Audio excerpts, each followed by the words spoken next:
Si tu veux suivre quotidiennement les infos foot, viens me suivre tout de suite sur Instagram, Valfoot YouTube, le lien est dans la description, car tous les jours les gars à 18h seront publiés et expliqués les 3 principales infos foot de la journée, avec en plus des sondages et très bientôt même un concours pour gagner un maillot, donc n'hésite pas mon frérot et viens tout de suite me follow sur Instagram. Et salut les sociaux, c'est Val, j'espère que vous allez tous bien, moi ça va tranquillement, on se retrouve pour une nouvelle vidéo les gars, vous l'avez vu juste derrière moi, c'est pas mon décor habituel, je ne suis pas chez moi, je joue à l'extérieur on va dire aujourd'hui. Mais bref voilà, je comptais vraiment vous faire cette vidéo, on va continuer la série les 11 incroyables pour la saison 2019-2020, on a déjà fait le Real, on a déjà fait le FC Barcelone, aujourd'hui on continue avec un club allemand, le Borussia Dortmund, avec cette fois les gars, et c'est une grande première sur la chaîne, un invité de marque, un spécialiste mais surtout un supporter du Borussia Dortmund, c'est également un youtubeur, une des personnes avec qui je m'entends le mieux sur YouTube, voilà, c'est un frérot, c'est Rara, ça vaut quoi mon gars? Ça va et toi? Ah bah ça va super, ça fait vraiment plaisir d'enfin t'avoir en vidéo parce que ça fait très longtemps qu'on se parle et qu'on essaye de faire cette vidéo. Ça fait super plaisir. J'ai une petite question pour commencer. Qu'est-ce que tu penses, qu'est-ce que tu as pensé de cette saison avec le Borussia? Parce que voilà, vous avez fait une grosse saison, mais finalement vous avez laissé échapper le titre à la toute fin. Est-ce que tu es quand même fier de cette équipe? Ou est-ce que tu as une petite pointe d'amertume pour la fin de saison et la 2e place au final? Bah en vrai, non, franchement je suis grave fier de cette équipe parce que genre, te rappelles la saison dernière? Ah c'était dur, c'était très dur. Genre c'était vraiment la galère, genre c'était quoi? Ils ont fait un parcours mais franchement de merde, c'était catastrophique. Dur, mais personne s'y attendait cette saison hein. Personne s'attendait et franchement moi, genre je les voyais même pas dans le top 3. Et là franchement quand quand tu les vois deuxième, t'es content. Mais après tu te dis il y a tellement de points perdus que franchement ils auraient pu être champions. Ah ouais, c'est clair. Surtout que le Bayern était prenable cette année quand on voit les résultats qu'il faisait. Le Bayern était prenable, bah oui, parce que déjà il y avait Niko Kovac. Il a pas détruit le Bayern, mais franchement cette saison c'était compliqué. Hein. Bah ouais, mais d'ailleurs il parle de Ten Hag pour le remplacer, l'entraîneur de l'Ajax là. Ouais, j'ai vu. Bah je sais pas s'il va y aller, mais en tout cas ouais ce serait bien. Mais ouais, Dortmund, franchement, je m'attendais pas du tout, parce que franchement, deuxième. Et du coup, on va tout de suite s'intéresser aux 11 potentiels. On n'a pas fait trop de folie, on n'a pas mis des futurs transferts possibles, on a essayé de faire un truc, on a essayé de faire un truc vraiment carré, avec les joueurs qui sont déjà arrivés, les joueurs qui sont là depuis 1, 2 ou plus de saisons. Donc on va tout de suite commencer, on est parti avec une tactique en 4-2-3-1, au goal. Étiré, c'est important de le préciser. Toujours dans la précision Rara. D'ailleurs les gars, le lien de sa chaîne va être dans la description, il fait des vidéos excellentes. Bref, on commence avec le gardien, je te laisse l'annoncer. Gardien de but, alors on avait le choix entre soit Marvin Hitz, soit Orban Burki. Alors le choix, là c'est vraiment, il n'y a rien à dire, c'est Burki direct. C'est-à-dire que Burki cette saison il a fait des arrêts. Je sais pas si tu as vu certains arrêts, certains matchs de Dortmund, mais franchement cette saison, il était incroyable. Ouais, il a été excellent, mais c'est sur ce que j'ai surtout vu, c'est quand Hitz jouait, justement, il était pas très bon, il a fait, je sais plus si c'est sur le dernier ou l'avant-dernier match, il a fait 2 ou 3 erreurs. Ouais, ça c'était, je sais même plus c'était lequel, mais en tout cas, il a joué le match contre le Bayern. Il a joué le premier match contre le Bayern, c'était au Signal Iduna Park, au Westfalenstadion, selon les experts, parce qu'il y a un débat sur ça, le nom du stade. Mais du coup, ouais, Burki largement les gars. Burki, non, franchement, il a fait une saison absolument incroyable. Pas photo. Mais au début, quand il est arrivé à Dortmund et ses premières saisons, il était un peu critiqué quand même. Il était pas cet été, enfin l'été dernier, ouais. L'été dernier, vous hésitiez à le vendre, vous saviez pas si, et au final, il s'est imposé cette saison. La saison dernière, Burki c'était pas la même. Hein. Ouais, cette saison, il a vraiment d'erreurs. Ouais, là, enfin même, il fait quand même des erreurs, mais cette saison, il était incroyable. Il a sauvé Dortmund plein de fois. Ouais. On l'a vu, hein, il a fait beaucoup de fois la différence. Hein. On passe au défenseur droit. C'est Hakimi, les gars, le Marocain qui est prêté par le Real Madrid. Il était déjà prêté l'année dernière, il est prêté pour 2 saisons. Un joueur excellent, d'ailleurs Zidane voulait le rappeler cet été, on sait pas trop, je pense pas que ça va se faire, mais en tout cas il avait émis le souhait en tout cas de le rappeler au Real dès cet été. C'est un joueur excellent. Hakimi, non mais c'est incroyable. Enfin, Hakimi quand il a signé à Dortmund, franchement j'étais pas emballé du tout. Parce que je me suis dit ouais bon ok c'est un jeune, on connaît les jeunes qui passent à Dortmund, après ils vont partir etc. Mais en fait je doutais de ses performances. Et franchement quand j'ai vu ses matchs il m'a fait taire direct. Franchement j'étais vraiment étonné. Parce que en fait même s'il est marocain et vu que je suis marocain, franchement j'étais pas vraiment emballé. Genre ça m'a fait ni chaud ni froid quand il est venu à Dortmund. Mais quand j'ai vu ses matchs franchement... Il est indiscutable. Ouais, il est indiscutable. Et on l'a vu là, il a été blessé en fin de saison.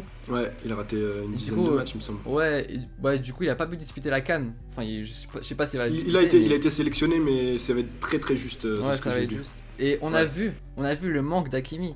On a vu vraiment le manque d'Hakimi en cette fin de saison, quoi. Ouais, mais on a aussi vu le manque d'un défenseur gauche vraiment stable, un défenseur gauche de gros niveau aussi l'année dernière, pardon. Et donc c'est pour ça que le Borussia a recruté également un autre joueur, le joueur d'Offenheim, Nico Schulz. Qu'est-ce que tu penses de lui? Nico Schulz, à vrai dire, j'ai pas vu beaucoup de matchs de lui. Mais C'est je pareil, sais que je le connais point pas faible trop. de Dortmund, c'est la défense. Donc pour moi, c'est un bon choix. Mais enfin, pour la défense, je vais dire mon point de vue, il faut un défenseur expérimenté. Parce Ouais, un que défenseur Diallo, Zagadou, Akanji, tout ça, on connaît, mais il faut vraiment un leader. Enfin, je dis pas qu'il n'y a pas de leader à Dortmund, mais il faut vraiment un mec qui a de l'expérience et qui apporte quelque chose à l'équipe. Et surtout en défense centrale, c'est super important. En défense centrale, ouais, parce dans les que grands Diallo, matchs. Akanji, c'est pas trop. Ouais. Voilà, il vient de vous spoiler les gars, notre Ah, petite défense merde. centrale. Il fallait qu'on y aille de toute façon. Donc voilà, Kanji, Diallo, les gars, c'est deux défenseurs très jeunes. Ils ont tous les deux 23 ans. Zagadou, c'est pareil, il est super jeune, il a 20 ou 19 ans, je sais plus exactement. Donc c'est deux très très bons défenseurs. Mais certes, c'est vrai que ça manque un peu peut-être d'expérience, un peu de leadership. Parce qu'ils sont super jeunes dans une équipe, il y a besoin d'avoir des joueurs comme ça. D'ailleurs, est-ce qu'il y a un défenseur qui te plairait peut-être, que tu aimerais voir arriver à Dortmund cet été? Parce qu'il n'y a pas trop de rumeurs pour le moment. Donc pour moi, il faut un défenseur central qui est expérimenté. Enfin, l'idéal Peut-être. serait. Enfin, Boateng, je sais pas si t'as vu, mais il y avait Boateng. une rumeur Boateng à Dortmund. Mais Boateng, C'est une rumeur. il a dit qu'il voulait partir, hein. Après, Ouais, il peut-être voulait le retour partir. d'Hummels cet été ou l'été prochain, mais ouais, Boateng, ça serait pas mal. Je suis pas très sûr, mais ouais, mais Boateng à Dortmund, enfin, même si Boateng était au Bayern, franchement, Boateng à Dortmund, c'est l'expérience. C'est comme, je sais pas, Godin, il est libre. Après, je sais pas, il y a des Excellent. rumeurs de Godin à l'Inter. Mais tu Ouais, mets un mec, ouais, j'ai vu tu ça. mets un mec comme Godin à Dortmund, ça joue le titre l'année prochaine. C'est sûr. Ah, c'est sûr. Il est excellent. Même Mm, il va oui. apporter de la sérénité derrière, ça serait violent. Ça serait super violent. Exactement. Mais sinon, Diallo, ouais, Diallo pas mal. Diallo, Mais j'aime pour- beaucoup, hein. J'aime mais- beaucoup, moi. Diallo, franchement, il est bon. Mais s'il faut retenir un des défenseurs centraux, pour moi, c'est Akanji. Parce que Akanji, franchement, je sais pas si vous avez vu sa Coupe du Monde 2018 avec la Suisse. Franchement, il était très bon. Et pour moi, c'est ma petite préférence entre Diallo, Zagadou, Toprak, voire Weigl, parce que parfois il joue défenseur central. Ouais, c'est vrai. Pour moi, Akanji, ouais, c'est. Pour moi, il doit pas bouger. Et juste devant, voilà, ces quatre défenseurs, on passe maintenant au milieu de terrain, au duo de milieu de terrain, avec en milieu central droit, les gars, certainement l'une des toutes meilleures recrues pour moi l'été dernier qui a été faite par le Borussia. Je pensais qu'il s'était absolument perdu au Zénith, puis après en Chine, c'est Axel Witsel, il est monstrueux. Qu'est-ce que t'en as pensé de lui? Exact. Bah, je partage le même avis que toi. C'est-à-dire que pour moi, Witsel, c'est la meilleure recrue que Dortmund ait faite. Le mercato dernier. Witsel à Dortmund au milieu de terrain, il est hyper important. On l'a vu, il était avec Delaney, parfois il était avec Weigl, parfois avec Daoud. Mais s'il faut en tenir un, c'est Witsel. Juste incroyable au milieu de C'est la terrain. pièce maîtresse, il marquait des buts défensivement, il récupère un nombre de ballons incalculable, il relançait parfaitement, enfin dans le style de jeu, c'est super rapide vers l'avant comme, Ouais. Lucien Favre aime jouer en fait. Et ouais, il a été super important. Je pensais vraiment qu'il s'était perdu. J'avais fait une vidéo sur Ouais. les joueurs qui avaient gâché leur carrière. Je l'avais même mis dedans. D'ailleurs, j'ai eu plein de commentaires depuis sur ouais, Witsel, il est revenu à Dortmund, il est trop fort. Ouais, les gars, c'est vrai, il est phénoménal à Dortmund depuis qu'il est revenu. Et franchement, c'était une super bonne pioche. Je sais pas comment. Titulaire Ah ouais, indiscutable, c'est ouais. sûr. Je titulaire sais pas qui indiscutable, allait le clairement. chercher, les gars, mais c'était vraiment l'idée qu'il fallait. Et ouais, c'est sûrement l'un des meilleurs joueurs cette saison avec Dortmund. Ce qui est un peu moins indiscutable, c'est le milieu central gauche. Là, les gars, on a hésité, on en a mis deux. Il y a un petit débat Ouais. avec d'un côté Delaney, le Danois. Pour moi, il a fait une bonne saison, il a rempli tout ce qu'il avait à faire. Il n'a pas été phénoménal, il n'est pas sorti forcément du lot, mais il a fait son taf pour moi. Non, mais Delaney, il a fait une bonne saison. Mais Witsel, il est Oui, meilleur. bien sûr. Après, si tu compares tout le monde à Witsel, évidemment que Witsel est souvent meilleur. Mais pour moi, Delaney était bon. Non, Delaney, il a fait une vraie saison. fait une Il vraie était saison. au Werder Il a Bremen. fait une Il est super parti à saison. Dortmund et franchement, non, je suis pas déçu. Mais on l'oppose à un nouveau joueur qui est arrivé cet été, qui a signé il y a très récemment pour 25 millions d'euros, les gars, c'est Julian Brandt. Pour moi, lui, il est excellent également et je le mettrais plus titulaire que Delaney. Après, en fait, il joue plus offensif que Delaney, donc ça va dépendre du match, Ouais. de l'adversaire. Ouais, Brandt, c'est plus un mec offensif, c'est pour ça qu'on a mis Delaney. Parce que bon, Dortmund, déjà, leur point faible, c'est la défense. Donc, si on met en plus un mec offensif en milieu défensif, ce serait pas trop ça. Donc, non, Brandt, il est bon, mais en cas de 3 à tirer, pour moi, il a pas sa place. Enfin, c'est pas qu'il a pas sa place, mais il faut un poste défensif. Ouais. Et pour moi, Delaney, là, dans cette composition, pour moi, c'est Delaney Witsel le milieu, quoi. Après, ce qui est important de préciser, c'est que quand tu auras des blessures, Brandt il sera aussi super important parce qu'il peut vraiment jouer partout. Il peut jouer MC, MOC, milieu droit, milieu gauche, enfin, il joue vraiment partout. Et ça peut être un super couteau suisse pour les moments un peu difficiles de la saison. Et d'ailleurs, est-ce que t'as vu Julian Brandt à la Coupe du Monde? Ouais, il était fort. Après, j'étais un peu dégoûté qu'il prenne la place de Sané, je vais pas te mentir. Ah oui, c'est vrai que Val c'est un fan de Sané. Toujours, le maillot est derrière, les gars. Hein. Toujours là à présent. On va maintenant passer. Tu préfères quoi comme poste? MOC. On va faire milieu gauche. Ok, milieu gauche. Parce qu'on a parlé de Brandt. On a parlé de Brandt, maintenant on va parler d'une autre recrue. Le Belge, Hazard, alors c'est le faux, enfin c'est pas le faux, c'est Torgan. Ah, à un moment c'était le faux, c'était un peu peut-être le discount, mais là il est quand même devenu très fort. Ah non, c'est pas un discount. Non, c'est plus un discount, il est excellent. Je sais pas si t'as vu la saison de Gladbach, mais. Ah, il a été monstrueux. Ouais, il a fait une très bonne. Il a fait une très bonne première partie de saison. Il a fait au final 10 buts, 10 passes D en Bundesliga, donc c'est quand même très. Très solide. Hein. On l'a pas précisé, mais franchement, Dortmund a fait une super bonne affaire parce que ils ont payé Brandt et Hazard pour 50 millions. C'est-à-dire que Brandt coûte 25, Hazard coûte 25, les deux aux 50. Sachant que Pulisic, c'était 64 millions. Franchement, je trouve que Dortmund a fait une super bonne affaire sur ce coup. Vraiment super bonne. Mais tu sais que je pensais qu'Hazard allait rejoindre le Borussia pour 50-55. Ouais, mais les dirigeants, ils ont. Enfin. 25 millions, c'est une affaire. Ouais, mais Dortmund a négocié. Et du coup, ils l'ont mis à 25. Du coup, j'étais étonné. Ouais, c'est une super affaire. En plus, il est vraiment fort. Offensivement, il va apporter. Il est excellent, surtout qu'il va être associé avec un milieu offensif droit qui a été sûrement la révélation de l'année au Borussia, mais je pense même dans le monde du football parce qu'il a fait une saison excellente. Tu parles du milieu droit là? C'est. Ouais, Jadon Sancho. C'est ma pépite quoi. Jadon Sancho, c'est la révélation de cette saison. Il est super important, tu sais. Il a fait 12, non, il a mis 12 buts, 14 passes D en une saison pour un joueur aussi jeune. C'était super franchement, important. Sancho en début de saison, Sancho il était bon sur toute la saison, mais en début de saison, franchement, il m'a choqué. Mais tu crois il a choqué tout le monde? Non, il a choqué tout le monde. Il a enchaîné les passes décisives, les dribbles, franchement, c'était incroyable. Mais franchement, Sancho, Sancho, c'est un des mecs les plus importants de l'équipe. Enfin, c'est pas trop une grosse révélation ce que je viens de dire, mais Sancho cette saison, c'est incroyable et c'est pas étonnant de voir que beaucoup de clubs le veulent. En fait, ce qui est super intéressant avec lui, c'est qu'il est rapide. En plus, il a une qualité de dribble, il peut percuter largement. Il percute super bien.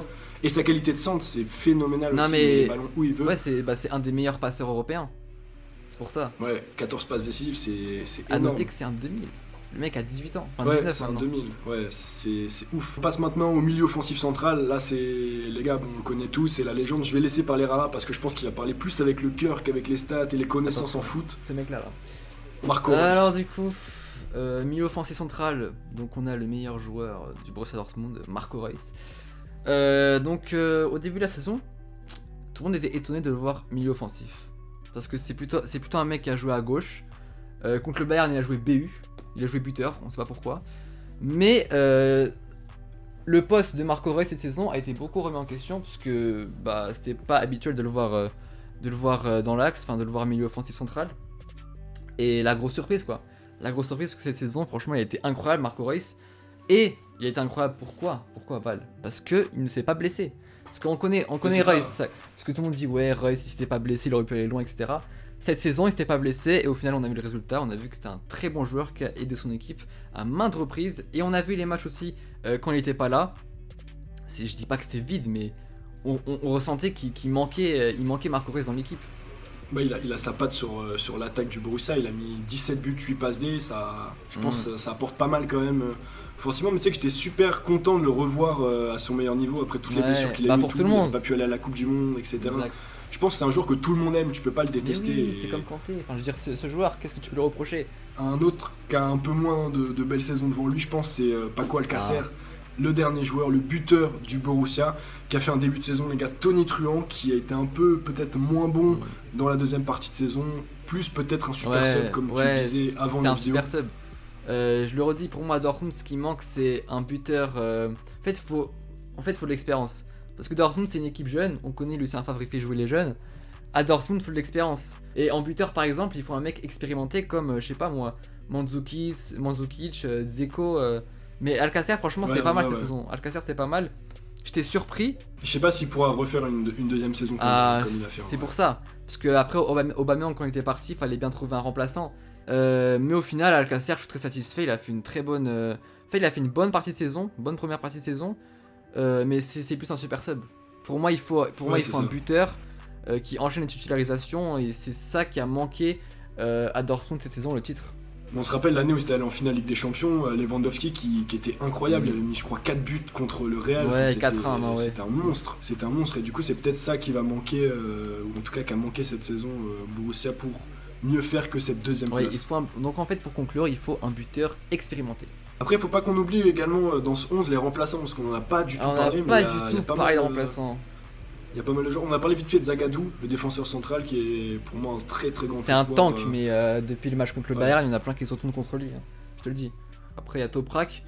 Ça fait longtemps qu'il n'a pas joué. Après, il y a aussi Weigl qui joue parfois en défense centrale. Weigl, il partira pas en plus. Après, il y a Piszczek, mais il se fait vieux. Schmelzer aussi. Piszczek, il y a Guerrero.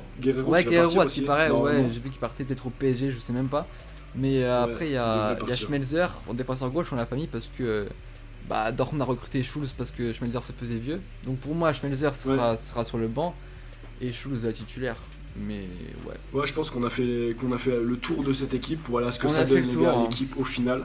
Une très très belle équipe. Ouais. Dites-moi les gars en commentaire ce que vous pensez, votre pronostic sur leur saison. Est-ce qu'ils vont réussir à passer devant le Bayern finalement au classement? Est-ce qu'ils vont réussir à enfin remporter le titre? Bref les gars, je pense qu'on arrive au bout de cette vidéo. Je sais pas trop combien de temps elle va durer. Je pense qu'elle va durer assez longtemps parce que voilà, on a beaucoup parlé et tout. C'était super intéressant. J'espère que tu as apprécié. Merci d'être venu. Merci pour cette vidéo sur ma chaîne. Plaisir. Ça me fait super plaisir voilà, qu'on ait enfin fait cette vidéo. J'espère les gars que vous avez apprécié toutes ces analyses voilà, d'un mec qui connaît bien le Borussia, qui est supporter, qui le suit depuis plusieurs années. Dites-moi les gars, pourquoi pas le faire avec un autre youtubeur. Ça fait super plaisir de faire une vidéo avec lui. Son lien est dans la description, donc allez follow ça en masse les gars. J'espère que vous avez apprécié. On se retrouve très rapidement pour une autre vidéo. Peace. Allez, salut les socios.